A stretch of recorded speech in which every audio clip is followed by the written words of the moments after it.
este encuentro sobre cocina, cultura y memoria, que fue un espacio que quisimos proponer para darle cabida a la alimentación como una de las actividades de la vida de los seres humanos en los que nos acompaña en nuestra cotidianidad y que es precisamente un viaje permanente hacia no solamente hacia la memoria culinaria, sino también hacia, digamos, las expectativas que tenemos en torno a los principales momentos del día en los que pensamos y en los que pensamos la alimentación. Entonces, en este caso, como les dijimos en un principio, eh, queríamos que este espacio generara entre ustedes un momento de reflexión acerca de unos productos que nosotros quisimos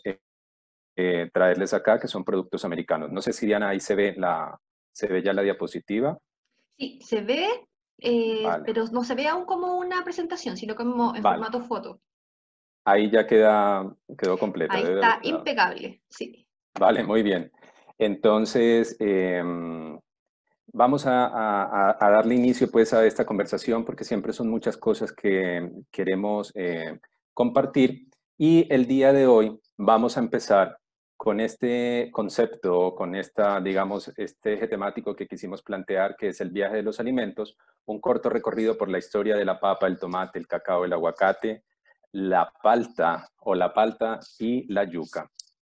Entonces, la idea es que empecemos a pensar cómo todos estos momentos que ha tenido nuestra historia reciente, la historia pasada, como la prehistoria, también han sido momentos coyunturales en la que los seres humanos han tenido que tomar decisiones muy importantes respecto de su sobrevivencia y el alimento es determinante en esta instancia.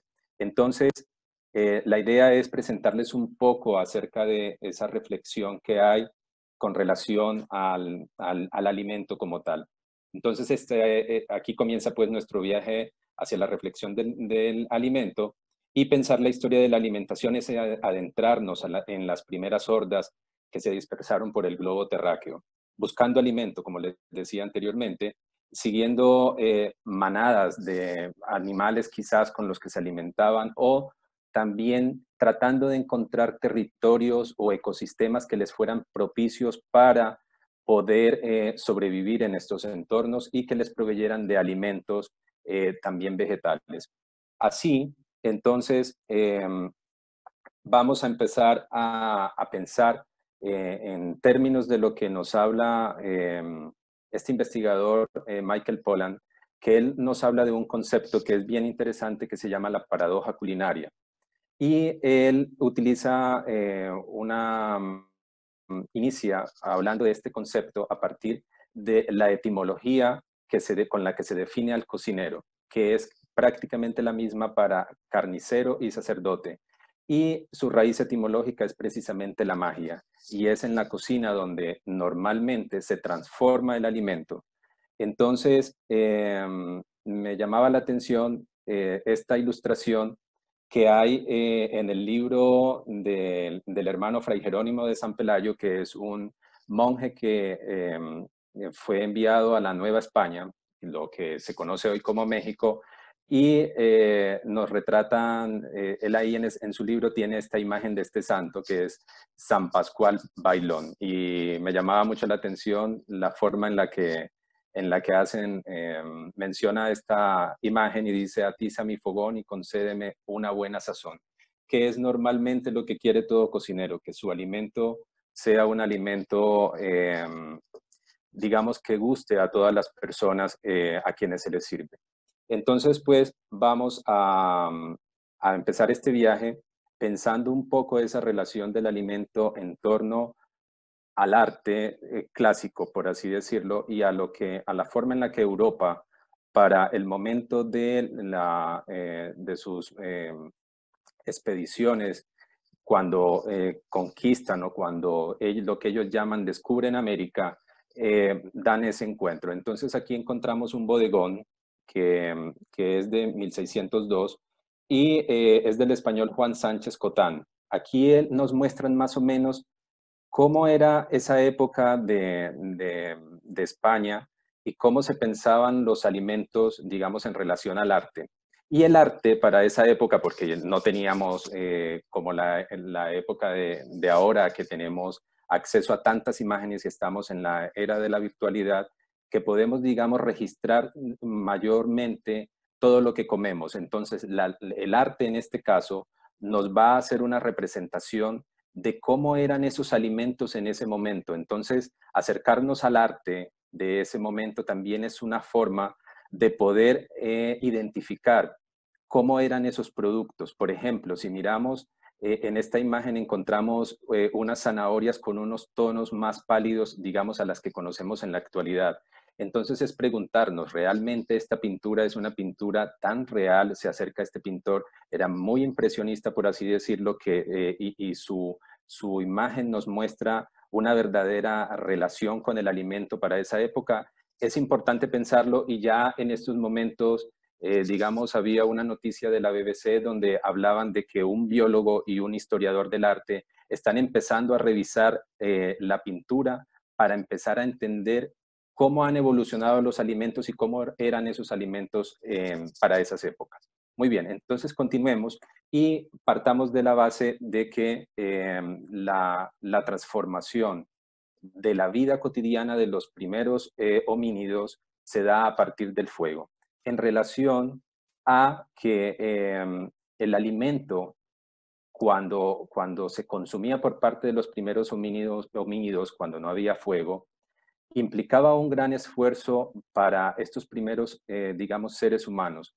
Todo lo que pasa hoy en la olla, el ser humano lo tenía que procesar dentro del cuerpo. ¿Qué quiere decir?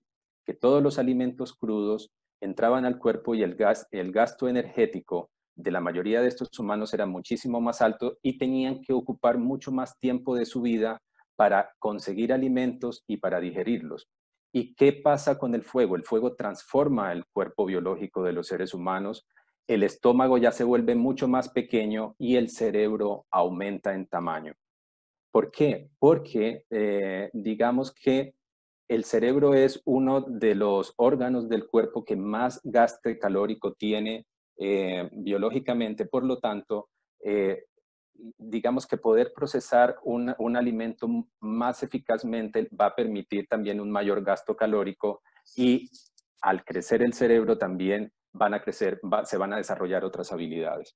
Muy bien, entonces, esta frase de este autor que dice alrededor del fuego nos hicimos más dóciles es lo que nos hace pensar cómo se fue transformando esa relación, no solamente con el alimento, sino la vida social para los primeros homínidos.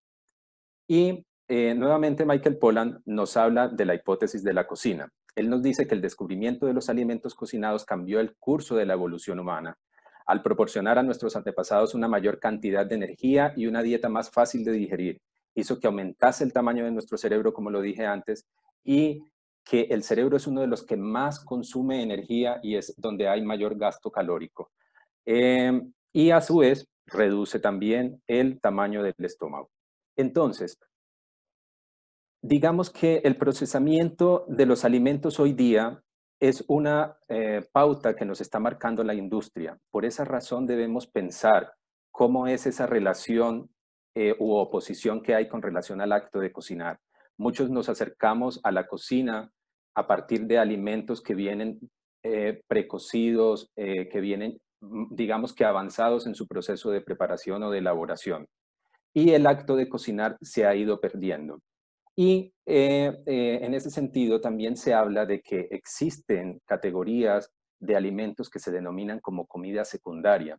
La comida secundaria obedece a todos esos paquetes de comida procesada que nosotros encontramos, el paquete de papas y todos esos derivados, los pedazos de torta. Digamos que esos se denominan como comida secundaria porque en ellos, digamos, no ha habido un ejercicio personal o individual de la elaboración del alimento, sino que han sido procesos industriales los que han ido marcando esa pauta. Y enseguida les voy a contar por qué es importante pensar esto a la hora de pensar el alimento. En oposición a la comida secundaria, por supuesto, está la comida primaria, que es toda esa la que nosotros elaboramos, pero entonces nos aparece aquí lo que se define como las contradicciones culturales del capitalismo. Es decir, que todo el gasto de tiempo que invertían los primeros homínidos para la consecución del alimento, pareciera ser que el capitalismo nos está devolviendo a eso. ¿Por qué?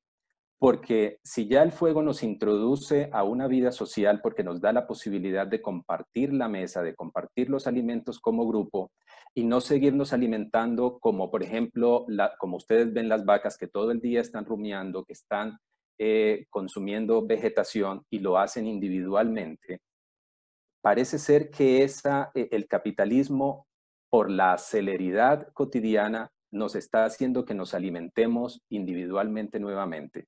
Es decir, que estamos retornando, es como si fuera una especie de involución en el proceso social que ya hemos ganado a la hora de pensar el acto social de la comida. Entonces, en este sentido, es también importante que vayamos pensando las contradicciones que nos va generando el capitalismo mismo a la hora de pensar la comida como un acto social. Y aquí les quería poner en relación algo por lo cual Chile es muy conocido, fue muy conocido en un principio y que ustedes mejor que yo saben lo que pasó con el nitrato y con el guano en el norte. Simplemente me encontré estas postales con las que se promocionaba el nitrato chileno en el mundo y esto alude precisamente a la industrialización de los alimentos en términos de el enriquecimiento de los suelos para la agricultura. Entonces aquí ya estamos hablando no de una agricultura de huerta, sino una agricultura extensiva. Y el nitrato era fundamental o es fundamental para la fertilización de los suelos. Ahora bien, ¿qué es importante en esta relación con el fuego? Que estos primeros homínidos eran hordas o clanes o grupos de humanos que se movían por los territorios. Esa movilidad estaba basada en la consecución de alimentos, como les decía, ya fuera de productos vegetales o de animales. Hay un momento en la vida de los seres humanos que es fundamental también y es la sedentarización.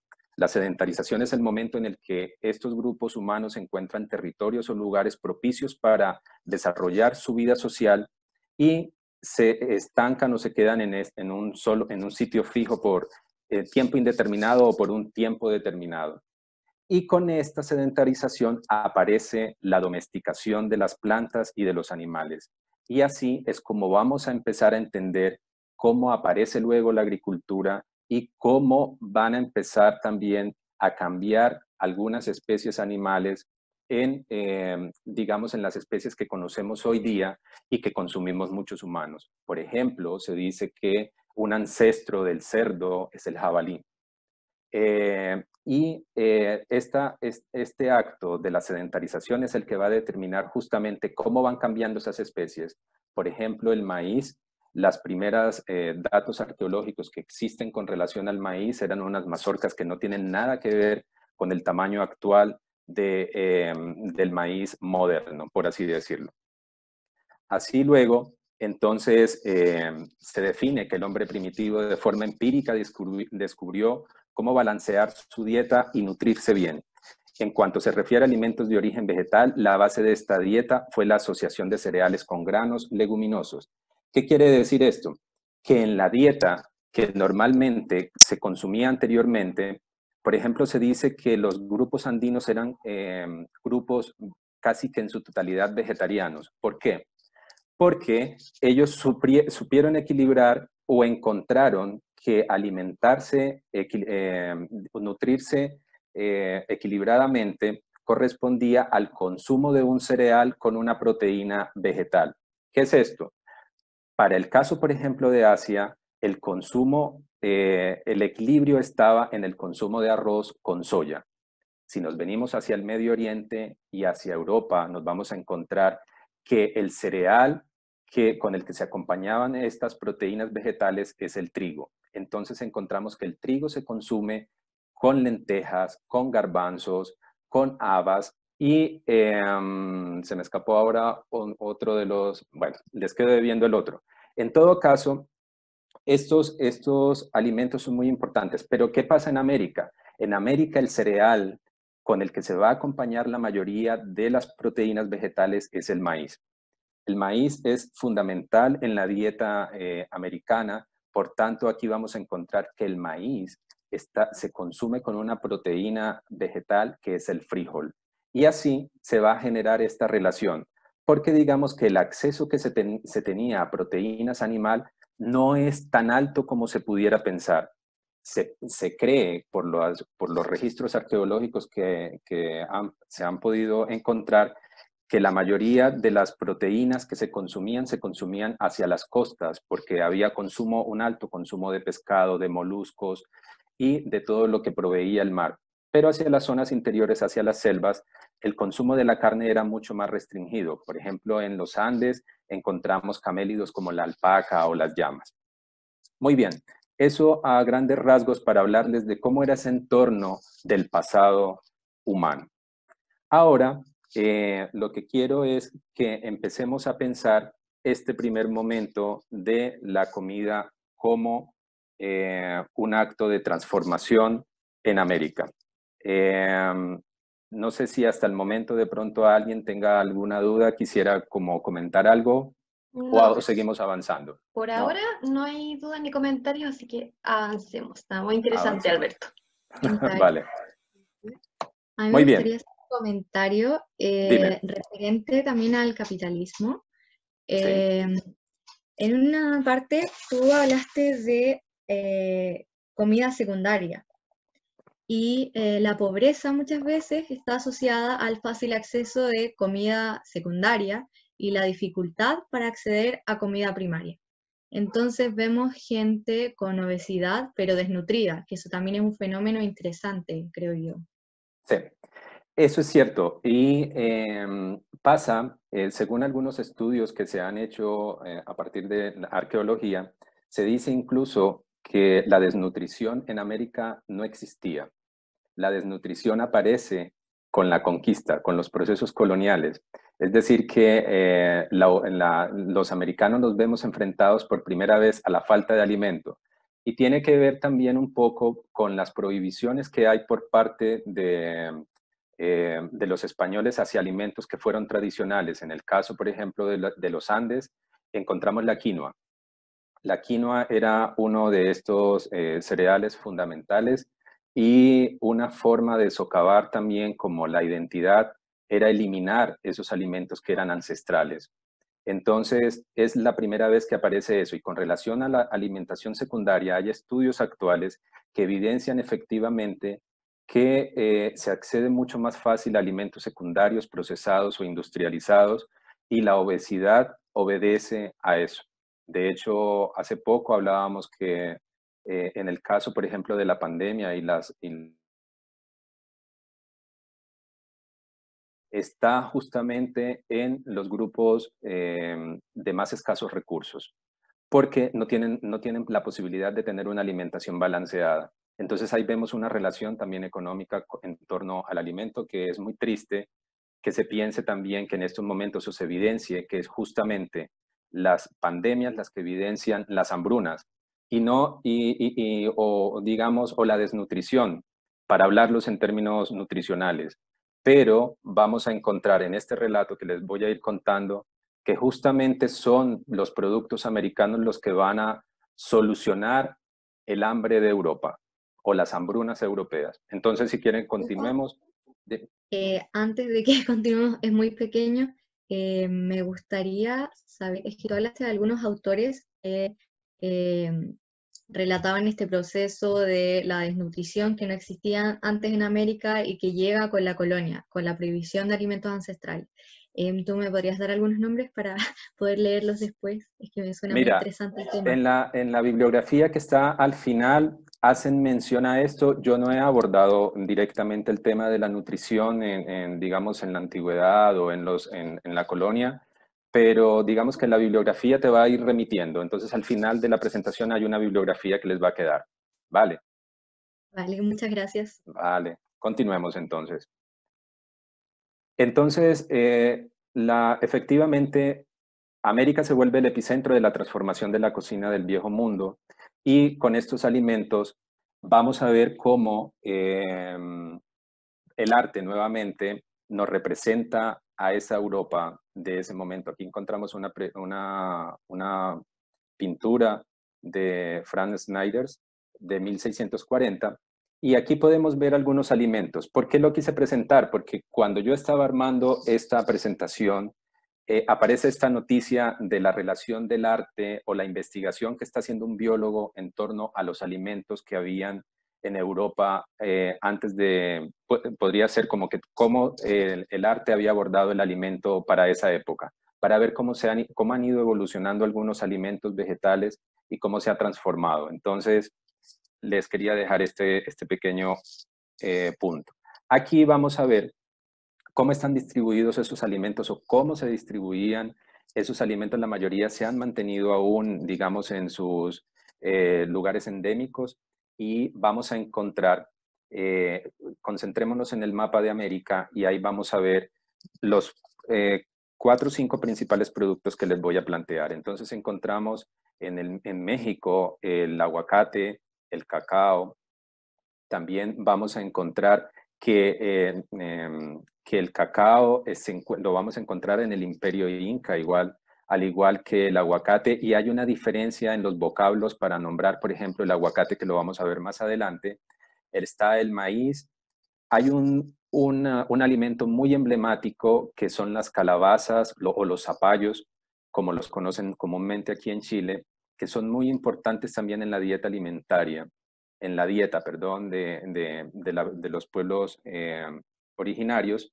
Y encontramos también la papa y la yuca. Bueno, avancemos. Y ahí vamos a encontrar cómo esos otros productos, también muchos de esos productos que hay en Asia, en Medio Oriente y en Europa, como el trigo, por ejemplo, son fundamentales y transforman también la alimentación sobre todo de los pueblos del sur, Chile, Argentina, y son, digamos, los que se ocupan más de la agricultura del trigo y cómo eso transformó también o reemplazó muchos alimentos de los pueblos originarios. Entonces, girasoles, flores de papa y tomates adornaron los jardines de los nobles europeos. ¿Esto qué quiere decir? Que los alimentos, en principio, cuando llegan a Europa, son vistos como meros ornamentos del paisaje. La flor de la papa, por ejemplo, era muy vistosa y era muy llamativa para los europeos, pero la papa como tal no era una opción como alimento. Pero la papa les va a salvar del hambre. Entonces ellos empiezan a introducir, digamos, desde lo ornamental o lo decorativo, algunos alimentos y son vistos de alguna manera con desprecio o sin importancia o de mal gusto. Entonces vamos a ir encontrando cómo estos alimentos empiezan a ganarse un campo dentro de la cultura europea. La papa. Entonces, el cultivo de la papa se asocia a los pueblos andinos. En 2016, la Universidad de California halló restos de almidón en lo que parece ser un utensilio para pelar papa con una antigüedad de 3.400 años antes de Cristo. ¿Qué quiere decir? Que los fitolitos encontrados en esta herramienta, los fitolitos son todos los residuos que deja el procesamiento de un vegetal. Y cuando son hallados en contextos arqueológicos, se hace un proceso de, digamos, de extracción de estas partículas para determinar a qué producto pertenecía el almidón y por datación también se establece, con base en los utensilios, más o menos qué antigüedad tenía.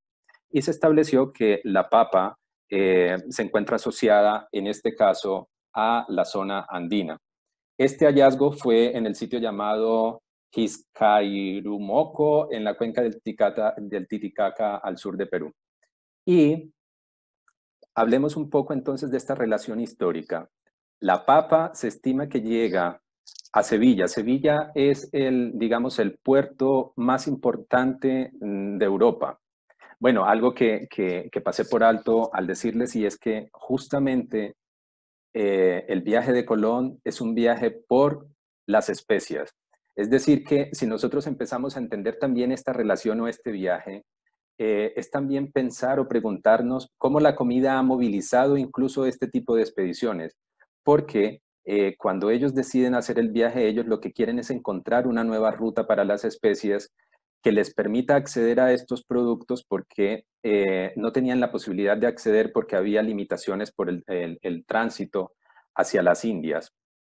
Entonces, durante este viaje ellos llegan a América pensando que encontraron la ruta, pero esas especies que ellos querían encontrar no, o sea, eran totalmente distintas. No encuentran equivalentes en América relacionados con el clavo de olor, con la canela, con la pimienta. Entonces tienen que tratar de hacer una relación con base en los cánones que tenían de la época de todo eso que fueron encontrando. Entonces es como empiezan a asociar el chile con la pimienta, empiezan a asociar una pimienta de olor que encontraron en la isla La Española con relación a la nuez moscada, por ejemplo. Entonces, este viaje, el viaje de Colón es un viaje por la comida. Pensémoslo también como eso, es como cómo la comida movilizó a toda una nación también en la búsqueda de generar obviamente un comercio y cómo las expectativas que se llevaba fueron totalmente distintas con las que se encontraron.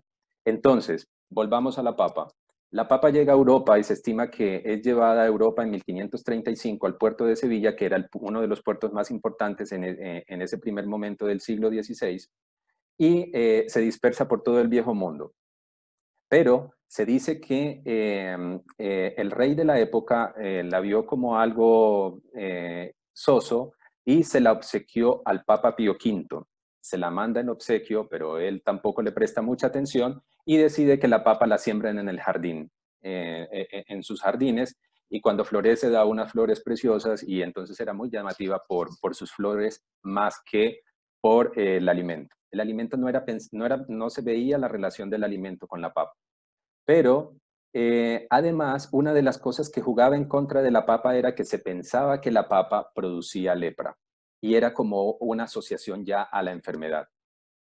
Sin embargo, por todos estos tejemanejes que tiene la papa en Europa, digamos, empiezan las personas de bajos recursos a encontrar en ella la posibilidad de solucionar la escasez de alimentos y a solucionar el hambre. Y cuando los padres peregrinos, se dice, los padres peregrinos en Norteamérica viajan hacia los Estados Unidos, ellos también viajan con papas. Eso es lo que cuenta parte de la historia. Entonces, se dice que una estrategia que se usó para incentivar el consumo de la papa la desarrolló un naturista y agrónomo francés, Antonio Agustín Parmentier, quien le dice a Luis XVI que le permita difundir la papa porque cuando estuvo preso en Rusia se dio cuenta cómo los rusos manejaban la papa y los beneficios que tenía en relación a la alimentación, investigó, y es así como él empieza a crear unos banquetes y en esos banquetes él va a invitar a personajes ilustres. Entre esos personajes se encuentra Voltaire y se encuentra Franklin. Resulta que se dice que María Antonieta incluso en sus pelucas usaba flores de papa. Una forma de promocionar la papa también fue que para ese evento se le pidió al rey que llevara en su ojal una flor de papa. El banquete todo fue hecho a partir de la papa y empieza la papa a posicionarse. Entonces crearon una estrategia para el pueblo y es que el rey ordena que se cultive papa a la entrada de París y manda a custodiar el cultivo de papas durante el día. Pero en la noche los soldados desaparecían con el fin de generar una expectativa en la gente y que la gente fuera y se robara las plantaciones de papa para que las empezaran a cultivar. Era como darle un estatus a la papa porque era, digamos, era lo que comía la realeza, era lo que comía la burguesía. Entonces, acceder a la papa de esta forma era una estrategia que se había pensado y que creo que está recreado también en la serie de Versalles. Se hace una referencia a este momento de la papa, si mal no recuerdo. Asimismo, ya para ir cerrando este capítulo de la papa, les quiero presentar como, digamos, este momento como de los platos principales como es las papas a a la francesa. La papa es, digamos que el producto que más se ha dispersado a nivel global y es uno de los que más se consume ya a nivel industrial. Perdón, ha tenido muchísimos, digamos, adaptaciones para desarrollarlas. Por ejemplo, la papa, que es una papa de tierra fría, hay una variedad de papa que se logra sembrar en Florida, por ejemplo, que es un clima muy caliente y ahí se logra desarrollar la papa. Ha generado como una industrialización muy avanzada. Entonces encontramos aquí recetas, por ejemplo, como las papas a la francesa, la tortilla de papa, las papas rellenas, que son famosas, por ejemplo, en Bolivia. Les había dicho que con la invitación, que si podían ver el programa de Street Food Latinoamérica, ahí cae bien, digamos, como este tema de la papa, porque ellos todo el tiempo están hablando de las cocinas regionales, de las cocinas tradicionales y puntualmente del consumo de la papa. Y la ensalada rusa, porque los rusos han sido una de las sociedades que también ha cultivado en gran parte este producto. Eh, este es el primer recorrido, Diana. No sé si... Sí, mira, hay un comentario, más que hablando de la papa, sí como pensando en estos cruces de capitalismo, comida, que eh, han resultado un poco, no sé, pues, perniciosos para la alimentación, podríamos decir. Viviana comenta que fábricas de comida procesada mezclan incluso un 30% de comida y el resto vendría a ser agua, distintos tipos de relleno, todo esto como con el afán de aumentar la cantidad. Y estaba pensando que las papas han sido como bien víctimas de este proceso, porque a veces esas papas precongeladas uno no sabe qué está comiendo, o cuando va al McDonald's también esas papas que no son papas, en verdad. Entonces, un poco eso, la papa se ha visto muy afectada. Bueno, hubo algo que no les mencioné y que tú lo tocas justamente, y es que precisamente de lo que se habla, por eso se determina como alimentos secundarios, es porque en la industria de los alimentos se emplean productos que nosotros jamás en nuestra cocina utilizaríamos. Conservantes, exceso de grasas, exceso de sodio para conservar los alimentos y químicos que permitan la conservación de esos alimentos. Entonces, el riesgo del consumo de alimentos procesados es justamente eso, que no podemos determinar el origen y la procedencia del alimento. Digamos que una de las exigencias que se hace a los productores de alimentos también es tener y saber la denominación de origen del producto y también de los ingredientes empleados en los productos que nos venden. Y si ustedes desglosan cada producto que compran, se van a dar cuenta que efectivamente no es el 100% del producto, es un producto procesado.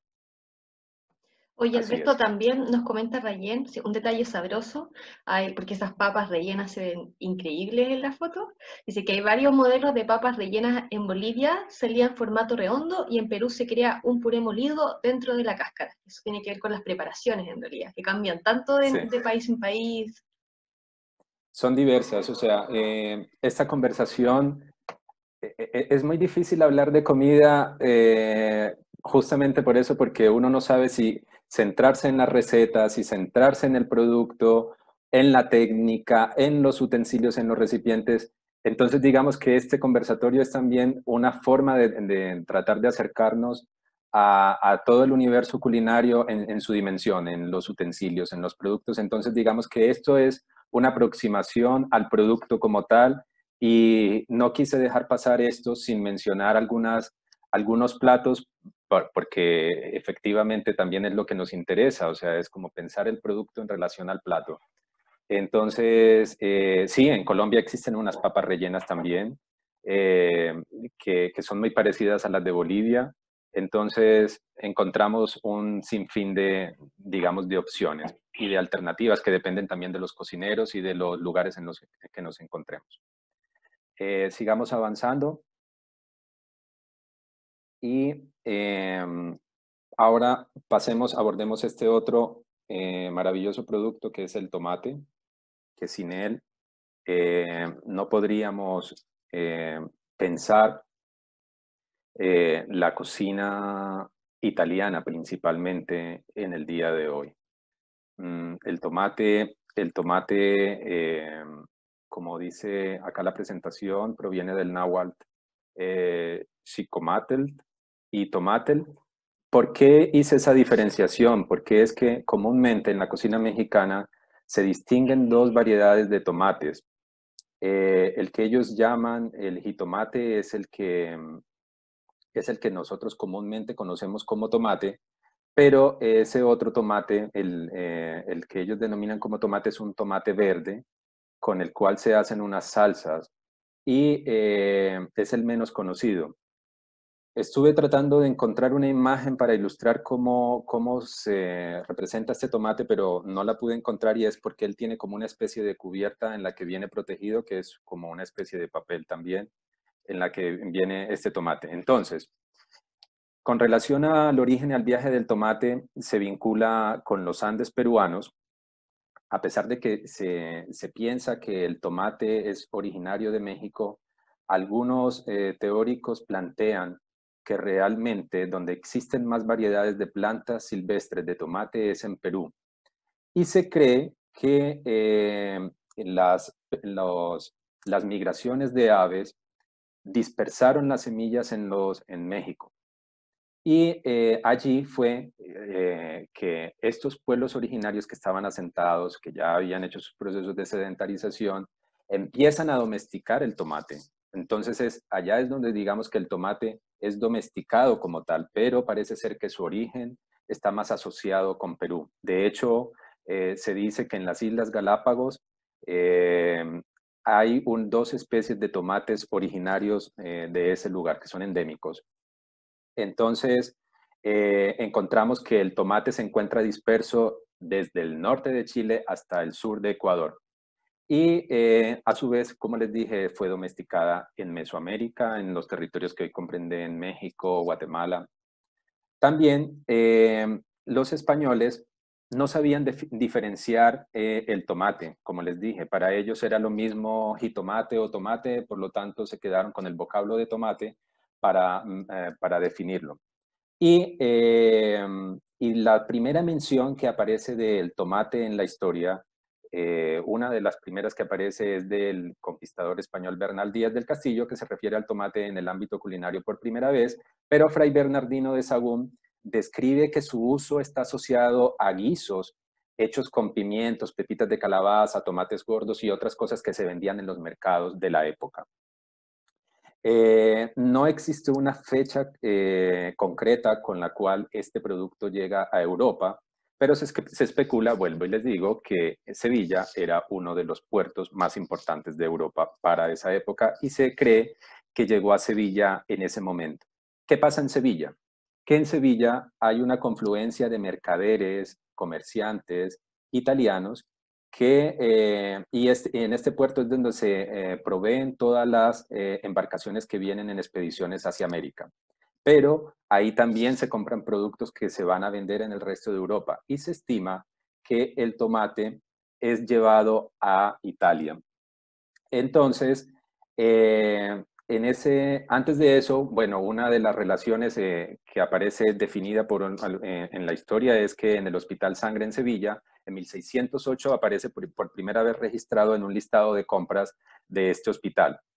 Y además, como les decía, cuando es llevado por los italianos a Italia, se lleva una variedad que es la que se conoce como pomo de oro. Ese pomo de oro es una variedad amarilla que se utilizaba comúnmente para el tratamiento, se utilizaba la raíz para el tratamiento de afecciones de retención de líquidos. Y su consumo no se pensaba en torno a la alimentación, sino más bien como medicina. España fue digamos, el que primero empezó a consumir este alimento y por fuera de España hay también una asociación negativa nuevamente al tomate, donde se pensaba que el tomate era venenoso y este botánico Josep Pitón es el que dice que hizo una clasificación y lo encajó junto con la mandrágora y con la belladona, que son productos venenosos, y eso fue la razón que hizo que tardara tanto en que se empezara el consumo del tomate en Europa. Pero hay una primera receta que aparece referenciada, está en el volumen de Los Calco a la Moderna, escrito por Antonio Latini en 1962, y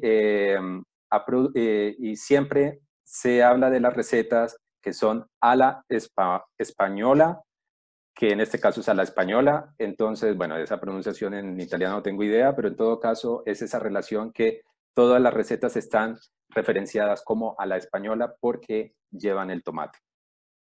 Y aquí vamos a encontrar entonces, luego de que el tomate es apropiado, también en esa cocina principalmente italiana, no se piensa una verdadera pizza a la napolitana sin tomate, pero hay una variedad que ellos logran, digamos, cultivar a partir de selección de semillas y empiezan a encontrar esta especie de tomate que es el pomodoro. Pero ya no es este pomodoro que hacía referencia al color amarillo, que era, bueno, realmente pomo traduce manzana y lo que decía era como una manzana dorada.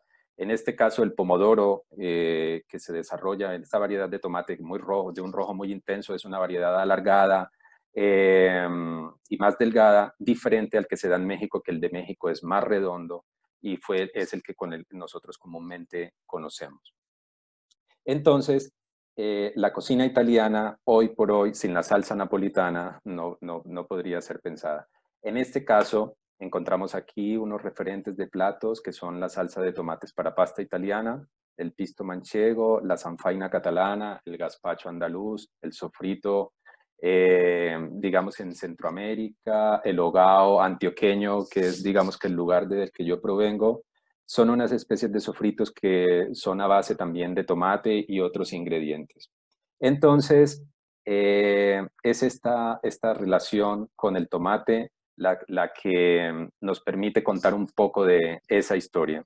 Entonces, ese es, digamos, a grandes rasgos el viaje del tomate y la aparición en las cocinas europeas.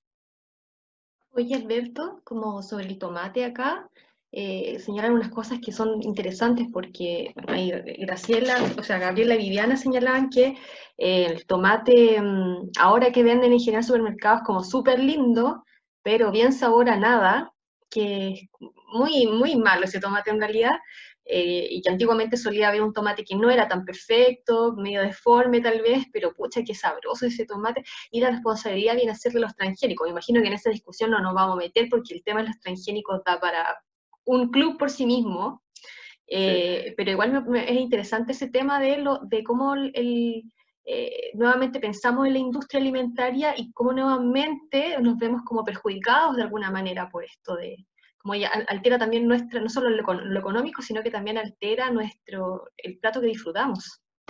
Sí, hay un concepto para, yo no sé si debe ser de los evolucionistas o de los genetistas, que se llama la epigenética, y es como digamos, alude un poco a cómo las personas,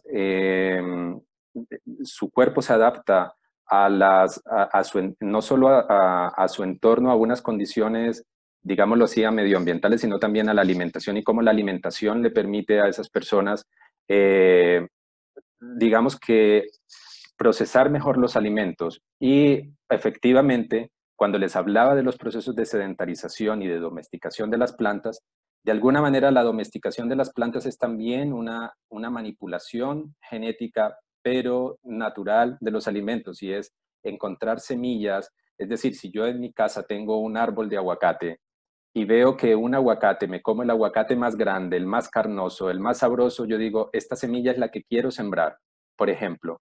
Entonces lo mismo pasa con las semillas de otros. Ellos empiezan a desarrollar, empiezan a encontrar como que probablemente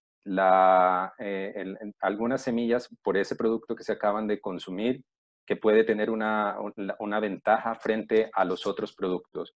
Pero ya la manipulación genética es otra cosa que efectivamente no vamos a entrar acá. Entonces, como ya estamos agotándonos en el tiempo, vamos a seguir avanzando con este otro producto que provoca muchísima gente, y es el cacao. siempre asociamos el chocolate en todas sus dimensiones, pero a veces los referentes a la planta se nos olvida cuál es y qué pasa en torno al cacao.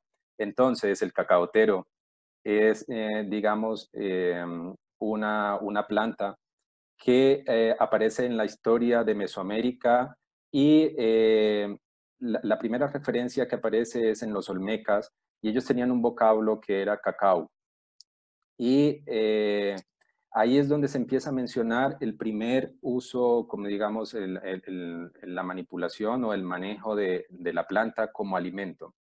Entonces, están los olmecas, luego vienen los mayas. Los mayas, en los mayas y los aztecas, cada uno tienen una diferenciación para el producto.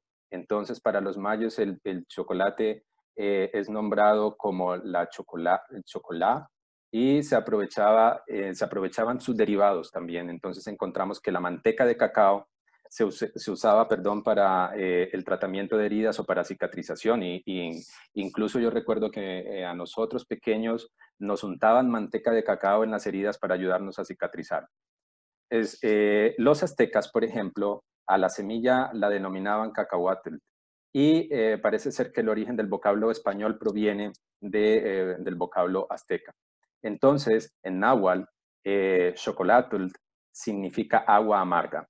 Y aquí, digamos que podemos entonces nuevamente a pensar la industria de la alimentación, a pensar cómo el chocolate se vuelve el más revolucionario de la industria del dulce, por así decirlo, de la repostería. Entonces, aquí encontramos unas repercusiones económicas y sociales que tiene la introducción de este producto entre los europeos y cómo este producto sí gana mucho más rápido un lugar en las mesas y en las cocinas europeas. Entonces encontramos, por ejemplo, que los monasterios principalmente eran los que preparaban el chocolate.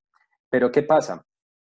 Digamos que en estas preparaciones mesoamericanas, como se hacía antes, debemos pensar que el azúcar no es un producto americano y que el azúcar es un producto de la esclavitud y el azúcar como proceso industrial también nos deja un amargo sabor para los pueblos africanos porque justamente las plantaciones de azúcar son las que van a justificar para los europeos en un momento dado la esclavitud. Entonces, el chocolate para Mesoamérica se consumía o se espesaba con harina de maíz y se sazonaba, por así decirlo, con chile. Y se cree que entre las clases altas el chocolate se consumía, eran los que lo consumían frío, pero en general el chocolate se consumía caliente. Y además estas clases podían reemplazar, en vez de maíz, utilizaban miel. Entonces digamos que ese era un chocolate un tanto más dulce. Aquí encontramos una preparación actual de ese chocolate que aún se sigue haciendo, sobre todo Oaxaca. He escuchado que es como de los lugares en los que se sigue preparando ese chocolate. Y aquí nos aparece una especie que es así el icono tanto de la repostería como de América y es la vainilla. Y se cree que, se dice que la vainilla era uno de los elementos que se utilizaba para la preparación de este chocolate. Aquí aparecen, pues, les muestro como esa idea de Europa y el chocolate. Digamos que en las cortes se estaba ya también ofreciendo el café y se empieza a ofrecer el chocolate como una alternativa a las bebidas cortesanas. Y hay un dato curioso que es la mancerina. Y la mancerina hace referencia a un diseño que se mandó a elaborar el virrey del Perú, el Marqués de Mancera, que dicen, digamos que lo que encontré era que hacían referencia a que él estaba sufriendo de Parkinson y temblaba mucho. Y él manda a hacer este recipiente porque con el movimiento se le regaba el chocolate.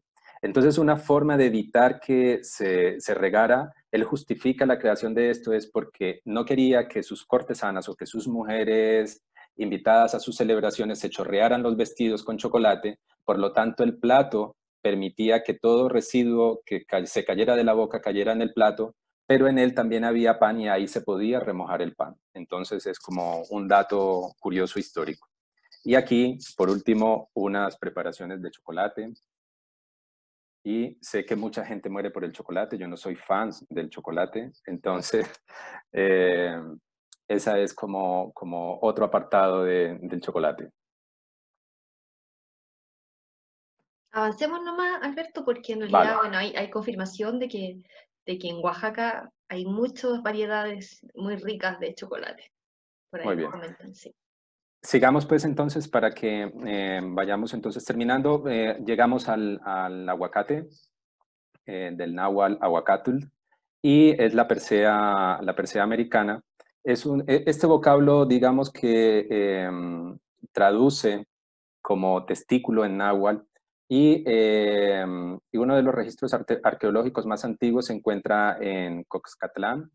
Y hay una relación con los incas, y es que el vocablo cambia. Por eso coloco acá que, digamos, es aguacate o aguacatl para los mexicanos, pero en Sudamérica es el paltero o la palta, el árbol del paltero, o el palto, perdón, o su producto, la palta.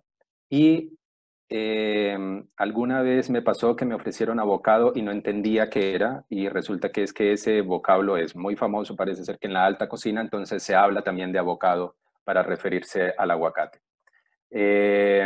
Su ingreso a Europa es a diferencia de lo que pasó con los otros productos, este no entra por Sevilla a Europa, sino que llega a las Islas de Canarias, y luego se cultiva en el Jardín Botánico de la Oratava en Tenerife. Y ahí encontramos esta descripción que hace Francisco Hernández, médico del rey Felipe II, en su Historia de las plantas de la Nueva España, que nos dice que es árbol grande con hojas como limonero, más verdes, más anchas y más ásperas, de flor pequeña blanca con amarillo, de fruto en forma de huevo. Los frutos son calientes, agradables al gusto y de calidad nutritiva, no del todo mala. Miremos cómo los españoles siempre están como haciendo esa relación con su territorio y valorando lo que para ellos es bueno o malo. Los huesos tienen sabor a almendra amarga y producen prensadas. Un aceite semejante al de las almendras. Cura este aceite salpullido las cicatrices, favorece a los disentéricos con alguna astringencia y evitan que los cabellos se partan. Y aquí encontramos esa relación ya además de la medicina, con la cosmética, que está muy asociada también al aguacate. Eh, Otro dato pues también del aguacate es que su ingreso a Europa y al resto del mundo es paulatino, pero exitoso hacia finales del siglo XIX. En España el consumo se empieza a dar después de 1960, con cultivos que se fueron desarrollando en la provincia granadina, y ya acá vamos a encontrarnos con que algunas preparaciones, entre ustedes los chilenos principalmente, me sorprendía mucho encontrar las famosas tostadas con paltita. En Colombia el aguacate está muy asociado a los momentos de la comida y se come acompañando un plato. En México encontramos el guacamole, el famoso guacamole, y en el mundo, en la alta cocina, ha ido teniendo pues como todo ese auge de, digamos, de nuevas recetas, de fusión, de cocina molecular y un montón de propiedades que tiene el aguacate, incluso también en la cosmética, como ya dije. Avancemos para que abordemos la mandioca y ya terminemos. Y la mandioca, por último, es un producto muy poco conocido en Chile por la mayoría de las personas, porque este cultivo se da sobre todo en áreas tropicales. Se dice que es un producto de secano. Secano es que son zonas de muy bajos nutrientes en el suelo, pero que crece muy fácilmente y solamente necesita una temporada de lluvia al año, que de digamos, una baja densidad. No requiere muchísima agua, y lo que se consume es su raíz.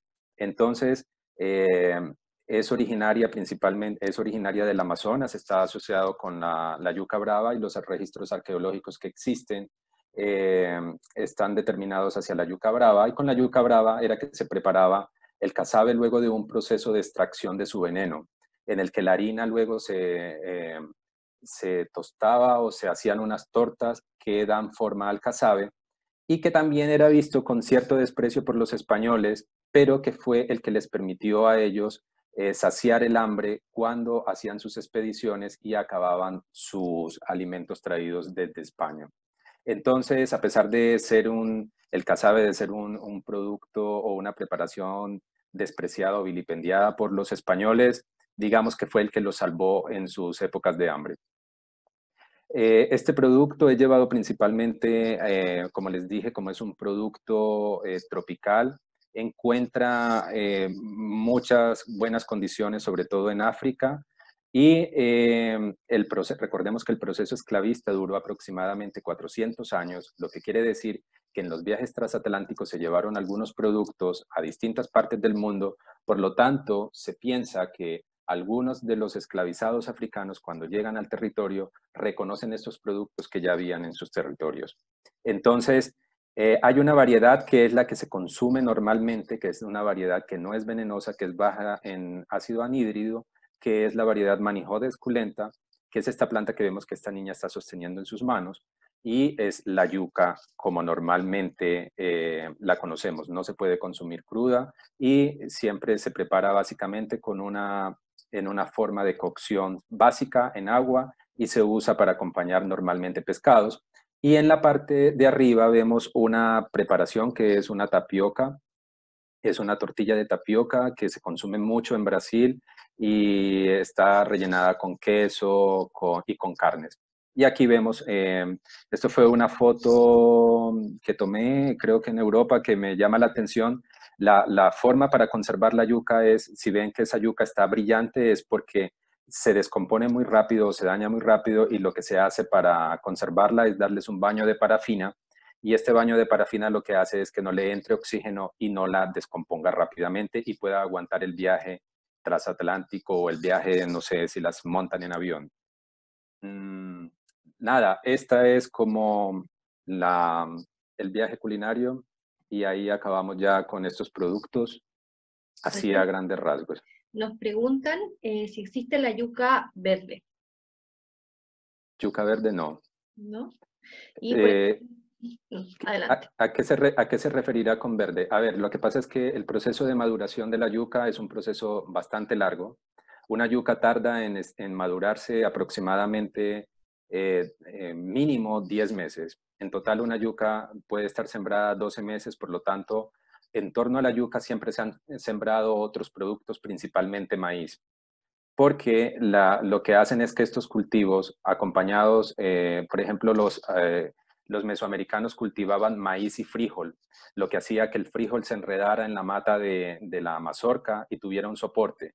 Pero en el caso, digamos, de tierras cálidas o en la zona tórridas principalmente, se siembra maíz, porque el maíz puede dar dos cultivos en el año. Es decir, que estas comunidades van alternando una producción mientras la yuca madura, pueden obtener el maíz. Pero la yuca, es decir, como es una raíz, su maduración o su engrosamiento es la que define si se puede consumir. Y una yuca que ya ha pasado de tiempo puede estar con mucha nervosidad, lo que hace incomible. Entonces, cuando se cocina no tiene una textura suave.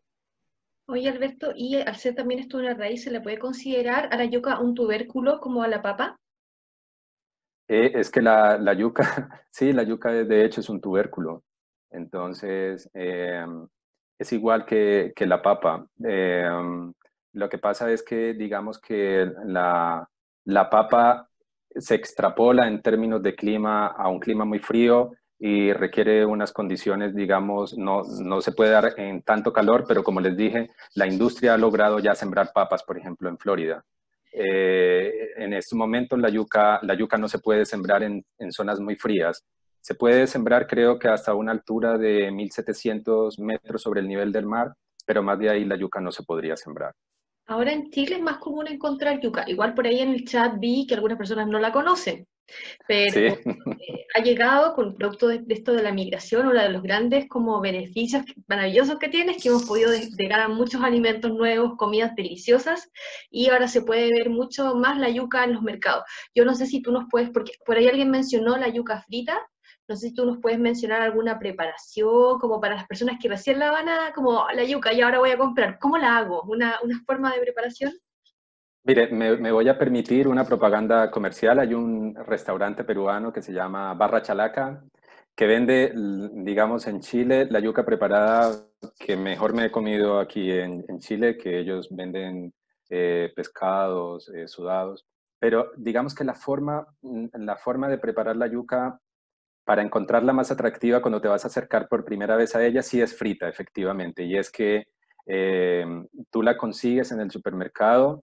A mí me llamó mucho la atención porque hace poco fui a un supermercado y la encontré como papayuca. Para mí fue absurda la relación.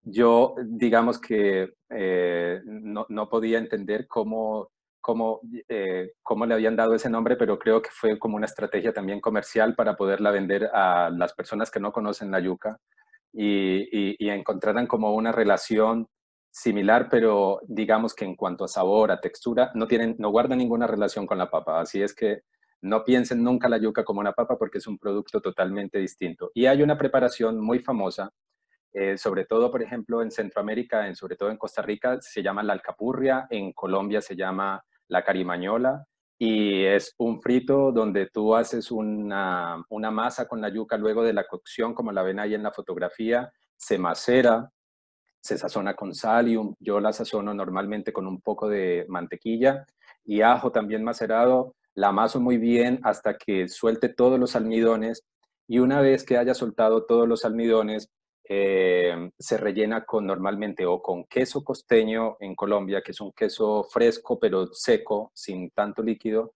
y se hace una especie de envuelto en el que quede cubierto todo el queso o la carne y yo la refrigero, pongámosle unas 2, 3 horas con el fin de que cuando la lleve a fritura no se me desbarate y no se reviente tan fácil digamos, ese bollito. Entonces, es muy rica, pero si la quieren hacer en sus casas es simplemente, compran la yuca en el supermercado, la pelan, la cocinan en abundante agua con sal, la sacan, la retiran y una vez esté fría, la fríen en aceite bien caliente hasta que quede dorada y crocante y ya está, y se la comen. Gracias. Bueno, me comentan por interno, porque también estamos transmitiendo, como les decía al inicio, por el Facebook Live de Biblioteca Viva Tobalaba, que había unas preguntas en torno a la yuca, pero parece que ya la pudiste contestar a través de este que mencionaste. ¿Vale? Y gracias, Alberto, porque en realidad es bonito pensar este viaje que hacen los alimentos.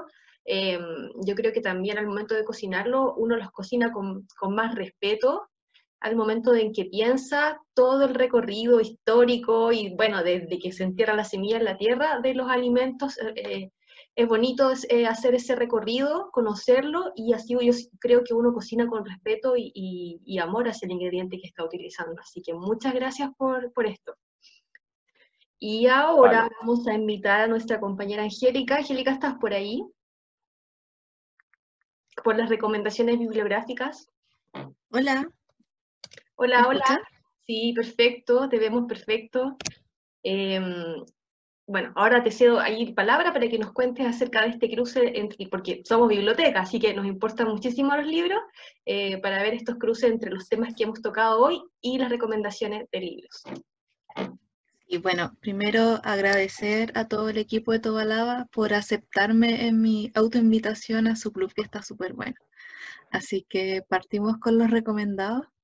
Bueno, acá tenemos un cruce súper amplio. Ya partimos con Sonia Montesino, antropóloga chilena también, con este libro La olla deleitosa, Cocinas mestizas de Chile.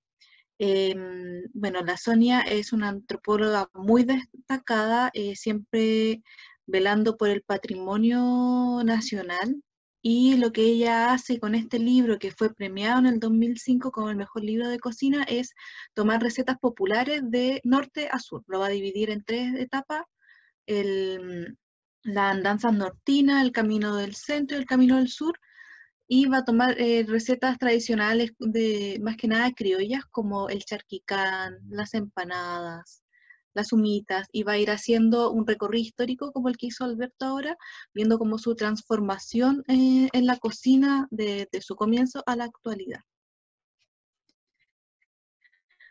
También es un cruce literario, como pensar que la cocina de alimentos no solamente están en recetarios o en libros de investigación, como el que les presenté recién, sino que también lo podemos encontrar en literatura y algunos clásicos como Cien años de soledad. O sea, para los que les gusta la literatura latina también, aquí vamos a encontrar recetas clásicas de nuestra identidad latina en Cien años de soledad, como agua para el chocolate también. O sea, si nos fijamos solo en la parte de cocina, vamos a encontrar recetas completas en ambos libros. Yo creo que igual son libros que ya se manejan harto, pero la idea, la invitación acá es ir a darle una mirada desde los alimentos. ¿Podemos ver la siguiente? Disculpa, Angélica, Dime. tenemos una pregunta en el Facebook. Si ¿Ya? puedes contar más sobre el cruce entre cocina y Cien años de soledad, así como profundizar un poco más quizás en esa obra, como qué elementos de la cocina colombiana, por ejemplo, quizás de los ejemplos que nos dio Alberto, si hay algo así que estén en la novela. Si quieres te Yo ayudo, creo que Angélica, con Alberto eso. era el gran fanático de Cien años de soledad, así que te lo voy a dejar a ti. Sí, o sea, yo digamos que cuando estudié antropología fue mi texto de análisis de antropología de la comida y si bien es cierto ahí se mencionan platos, se mencionan productos, en Cien años de soledad lo importante cuando tú abordas una obra literaria es, hay como un cierto interés. En este caso yo le puse el interés o el interés de entenderlo en relación a la comida y así empiezas a identificar que existen unas recetas o menciones a recetas en el texto. Por ejemplo, ahí hablan de la relación con el plátano. Y en Colombia hubo una masacre que se llama la masacre de las bananeras, que fue un hecho catastrófico en nuestro país y digamos que de alguna manera parece dilucidado en Cien años de soledad, hablándolo en términos de la alimentación, mencionando, por ejemplo, la tajada de plátano maduro. La tajada es un corte que se le hace al plátano maduro. Bueno, una cosa, el plátano para nosotros no es el banano, como lo conocen ustedes. Para nosotros existe una variedad igual es un fruto, pero el plátano como tal es una variedad totalmente distinta que normalmente ustedes no la consumen. Se consume sobre todo en Ecuador y en Colombia, con el que se hace además patacones. Entonces, en el libro, por ejemplo, hablan del plátano maduro, la tajada de plátano maduro. Entonces, ahí vas a encontrar también mencionan unas recetas cuando hablan así del mundo primitivo de Macondo, empiezan a hablar cómo era ese mundo de la culinaria y va avanzando y evolucionando también digamos, ese contexto culinario. Yo creo que ahí la diferencia con la Laura Esquivel también es que Laura, más que tomarlo como desde una parte medio histórica, lo va a tomar desde la emotividad que te puede producir la comida, es mucho más metafórica, a pesar que las recetas son paso a paso, la comida en sí se ve de forma más metafórica, o sea, transformar la comida en emociones o sanar las emociones con la comida. Y yo creo que eso que sigue hasta el día de hoy, cuando alguien tiene un bajón y se quiere comer una casata de helado completa o comprarse chocolate cuando está depresivo, apunta un poco a eso, y en comidas muy elaboradas también va a mostrar el rol femenino en la cocina, de una mujer que se tiene que hacer cargo, de una mujer que se tiene que hacer cargo de mantener a la familia domésticamente. Por ahí hay similitudes y diferencias entre ambos libros, siendo que ambos son literatura americana, que el tema central no es la comida, pero sí la vida a lo que ellos quieren desarrollar, las ideas que quieren desarrollar. También voy a tomar una pregunta que hizo Gabriela, me parece, sobre bibliografía de la desnutrición. ¿no? No tengo algún libro específico, pero sí yo creo que si quieres buscar información al respecto, tendrías que irte sobre qué pasó con los pueblos indígenas en general con el choque cultural, porque hay que entender también que habían pueblos que hacían intercambio entre ellos. Por ejemplo, en el norte, los chinchorros hacían intercambio con los pueblos andinos, entonces ahí intercambiaban mariscos y pescados por carnes de guanaco, por ejemplo. Entonces tenían una dieta un poco más completa. O en el extremo sur, en la Tierra del Fuego, la caza de ballena, ellos no cazaban ballena, ellos esperaban nada, pero cuando llegaron los españoles, la caza de ballena fue mansa de ballena debido a su aire, y ahí también podemos mezclarlo con literatura y ir a Moby Dick, por ejemplo, que Moby Dick se basa en lo que pasó en las costas chilenas. Supone que la ballena blanca es una ballena que estaba en estas costas. Entonces ahí te va dando también una idea de cómo el intercambio produjo cambios gigantes en las costumbres y obviamente las costumbres alimenticias. También tiene que ver con la inclusión del alcohol en las comunidades indígenas. O sea, por ejemplo, los mismos fueguinos le intercambiaban cualquier cosa por alcohol, o sea, ellos daban pieles o de parte de su comida por alcohol porque era algo que no conocían, es algo adictivo y que además les generaba calor. Entonces, y también Humboldt va a hablar sobre la tala indiscriminada de bosque, o sea, también ya tienes una población que se duplicó, se triplicó, que muchas bocas más que alimentar, vas a degradar el medio natural en que ellos si cazaban o recolectaban, más que agricultura, al menos en Chile, era lo justo y necesario. Entonces ahora hay mucho más que alimentar. También llegaron las enfermedades como el sarampión, que acá fue lo que prácticamente acabó con los pueblos de Tierra del Fuego. Entonces, claro, el choque es demasiado grande y va a hacer cambios en su cultura y en su forma de alimentación. Entonces, claro, y tiene que ver un poco con la desnutrición. Desaparece lo que yo como, desaparece el ambiente, el espacio en el que estaba es mucho más limitado. En el caso de Guino los cazaban a ellos, entonces es complicado. Por ahí yo creo que podrías encontrar información si quieres ver como qué pasó con ellos. Ya. Me interesa, Y muchas series gracias. nosotros le habíamos, de nada, series nosotros le habíamos recomendado ver Street Food, la versión de México y Bolivia. Por ahí vi en algunos comentarios que lo habían visto. Igual Street Food, la idea es que si pueden, los vean lo más que puedan, más que ser como comida de calle, así como cuando uno piensa en comida de calle, piensa en la sopaipilla acá en Chile, el carrito de la sopaipilla. Bueno, esto es un poco más allá. Estos son como comidas nacionales, como con arte de identidad, y cómo se va rescatando eso en la comida callejera o en carritos un poco más preparados. Bueno, no sé si lo vieron, si tienen algún comentario al respecto. Y también le habíamos hablado de Rotten, del capítulo primero por lo menos, que habla sobre la palta, que este oro verde, que se ha exponenciado tanto su consumo en el mundo que ahora es demasiado productivo tener,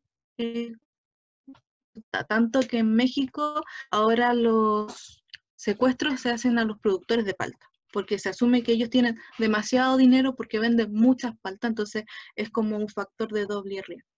Y en Chile también sale el caso de Chile con el problema del agua, como los grandes empresas agricultoras desvían los canales de agua, entonces dice, bueno, en Chile hay un modelo único de economía donde va a hacer que la privatización de elementos básicos como el agua sea más importante tener paltas que una comunidad tenga agua. Se dice directamente como cuáles son las prioridades que hay. Entonces creo que es un tema súper interesante para discutir. Así que, y sal, grasa y ácido, también se lo recomendamos. Esta chef lo que se va a dar cuenta en que si hay algo que a ti te gusta, que lo encuentras delicioso, siempre va a tener estos 4 elementos, sí o sí. Así que ahí no sé si hay algún comentario sobre esto. No, estaba comentando, bueno, acerca de cómo la comida callejera sigue teniendo harta vida aún en Latinoamérica, ¿no? Y claro, muy elaborada, a diferencia, uno piensa así como el carro con sopaipilla, el carro los completos, no, en otros países realmente son comidas como uno consideraría gourmet que se encuentran en la calle.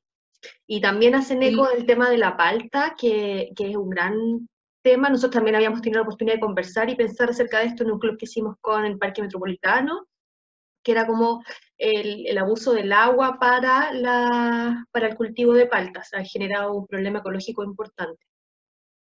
Sí, Miren, acá hay una persona que está hablando algo que me parece muy importante con relación a las cocinas tradicionales. A ver, todo esto se expresa, no es solamente que pensemos el producto como tal o la cocina o lo que preparamos en casa, sino para que vayamos poniéndonos en sintonía con relación a los conceptos que existen hoy día de pensar las cocinas tradicionales, las cocinas regionales y pensar cómo han ido desapareciendo nuestras cocinas tradicionales porque justamente hemos perdido la relación con nuestros entornos, hemos empezado a consumir productos que nos llegan de afuera y hemos dejado de consumir los productos locales. Entonces, yo, por ejemplo, tengo una costumbre y es que cuando yo llego por primera vez a un lugar, al primer lugar al que voy es a la plaza. Es decir, yo llego, me instalo y al siguiente día estoy yendo a la plaza de mercado porque encuentro fascinante empezar a entender ese lugar a partir de sus relaciones económicas o sus relaciones con el alimento desde las plazas y los lugares populares, porque es ahí donde aparece o se piensa la identidad también. Entonces, todos los procesos identitarios, en la mayoría o los procesos identitarios en general, para no redundar, se dan a partir también de la comida. Y hemos empezado a apropiar otras prácticas culturales en torno al alimento que nos son ajenas y que muchas veces, por ejemplo, les dejo esta inquietud para que lo vayan pensando y reflexionen acerca de si el mote con huesillo realmente es un producto nacional y es un producto con identidad chilena. Porque fue la primera pregunta que yo me hice cuando pregunté por un producto chileno y todo el mundo coincidía en decirme que el mote con huesillo era lo máximo. A mí me encanta como bebida, me encanta comerlo y cuando puedo yo compro mis huesillos y además porque tiene un ingrediente que es similar a un colombiano que es la panela, que acá lo llaman chancaca, pero cuando me dijeron sus ingredientes, hallé que no es que digamos que todo lo que hay en él podría no ser chileno. Ahí les dejo esa pregunta para que ustedes se la hagan y reflexionen en torno a eso. Yo creo que tocaste la palabra clave, que es comida popular. El street food, como dicen acá, es una forma al final de mantener la tradición indígena y la tradición criolla también en el caso nuestro. Es como eso, es como si tú quieres una comida de verdad tradicional, la vas a encontrar ahí.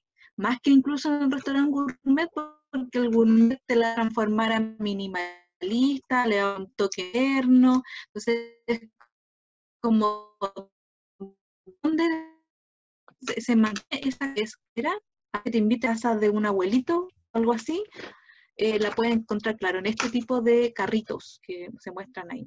Y algunos son como muy carritos en la plaza y otros es como un stand, como alguien dijo, como ir a La Vega, ir a las cocinerías de La Vega, y es como ir al mercado, algo así. Entonces, ¿dónde se mantiene la tradición culinaria? Ahí está, ahí la puedes encontrar.